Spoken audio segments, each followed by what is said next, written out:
माँ जी, क्या मैं अपनी पसंद का कुछ नहीं खा सकती? कढ़ाई में तेल पूरी तरह से गर्म हो चुका है।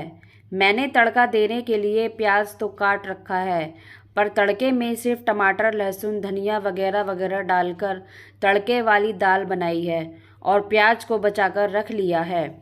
इतने में बाहर से आवाज़ आती है, बहू, खाना कब तक ला रही हो?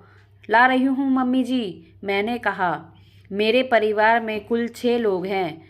मैं, मेरे पति, मेरी 2 बेटियां, ससुर जी और सासू माँ। बस जिंदगी एक मध्यम वर्गीय परिवार की तरह ही चल रही है। बाहर कमरे में सब एक साथ खाना खा रहे हैं और टीवी में न्यूज़ देखकर हमेशा की तरह सिर्फ एक ही बात पर चर्चा होती है। मेरे ससुर जी कहते हैं कि आजकल प्याज के दाम तो इतने बढ़ गए हैं कि प्याज तड़के में भी चल जाए तो बड़ी बात है। मेरे पति कहते हैं, हाँ, अब वह ज़माना गया जब हम दाल चावल के साथ भी प्याज खाया करते थे। सासू माँ कहती है कि जब हम गांव में होते थे तो सारे प्याज रखे रखे सड़ जाते थे, लेकिन यहाँ तो प्याज खरीदने के पहले सोचते हैं। खाएं कि ना खाएं, मेरे बच्चों को प्याज तो पसंद ही नहीं है। चलो, सब लोग खा पी की चुके हैं और अपने अपने कमरे में आराम करने चले गए हैं। मैं वापस किचन में आई और गैस को फिर से चालू किया। कढ़ाई में तेल डालकर प्याज में 2 चुटकी बेसन, थोड़ा नमक, मसाले डालकर 2 पकोड़े तलकर निकाल लिए। पता नहीं क्यों बहुत दिनों से मन कर रहा था प्याज के पकोड़े खाने का, पर प्याज के भाव की वजह से कोई नाम तक नहीं लेता। मैं भी अपना खाना लेकर बैठ गई, पर खाना शुरू करने से पहले सोच रही थी कि पकोड़े अकेले खाऊं। अच्छा तो नहीं लगता अकेले खाना, इसलिए मैंने ससुर जी के पास जाकर पूछा तो कहने लगे कि मेरा तो पेट भर गया है। फिर मम्मी से पूछा तो मम्मी कहने लगी कि खाने से पहले देती तो खा लेती, अब तू ही खा ले, बच्चों को पसंद नहीं है। अपने पति से पूछा तो कहने लगे कि क्या ज़रूरत थी पकोड़े बनाने की, प्याज महंगे हैं तो बचाकर इस्तेमाल किया करो। और मैं वापस किचन में आ गई।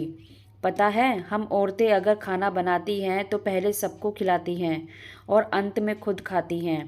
कभी कभी खाना कम होने पर तो कढ़ाई को पोंछकर खा लेती हैं। मैं खाना खाने तो बैठ गई, लेकिन पता नहीं क्यों मुझे खाने से पहले ऐसा लग रहा है बहुत बड़ा गुनाह कर दिया है। पकोड़े को बगल में रखकर सोचने लगी, प्याज होता तो सब गरम गरम पकोड़े खाते। इतने में ही बारिश होने लगी और मौसम बहुत ही खूबसूरत लग रहा था। पतीले में थोड़ा दूध बचा था। मैंने उस दूध से चाय बनाया और पकोड़े को लेकर ऊपर बालकनी में जाकर कुर्सी लगाकर बैठ गई। वैसे दोपहर के 1 बजे चाय और पकोड़े कौन खाता है? बस मन की बात है, मन करे कभी कभी कर लेना चाहिए। सच कहूँ तो अच्छा लगता है। अब टेबल पर वही 2 पकोड़े और हाथ में चाय लेकर हिचकिचाते हुए ही सही, लेकिन मैं ज़िंदगी का मज़ा लेकर उस पल को जीने लगी। मैं उन औरतों से कहना चाहती हूँ जो सिर्फ किचन में रहकर अपनी सारी ज़िंदगी खाना बनाते हुए गुजार देती हैं। कुछ करते हैं पर अपने लिए नहीं, कुछ करना भूल जाते हैं, क्योंकि घर में खाना बनाते तो सबकी पसंद का है, पर अपनी पसंद का कभी खाते नहीं हैं। ज़िंदगी में से कुछ ऐसा पल निकाल लो जो तुम खुद के लिए जी सको, जो मैं अभी जी रही हूँ, इन पकौड़े, चाय और बारिश की बूंदों के साथ। तो फ्रेंड्स, ये कहानी आपको कैसी लगी कमेंट्स बॉक्स में ज़रूर बताइएगा। कहानी को लाइक व शेयर ज़रूर कीजिएगा और चैनल पे नए हैं तो सब्सक्राइब कीजिएगा। कहानी सुनने के लिए बहुत बहुत धन्यवाद।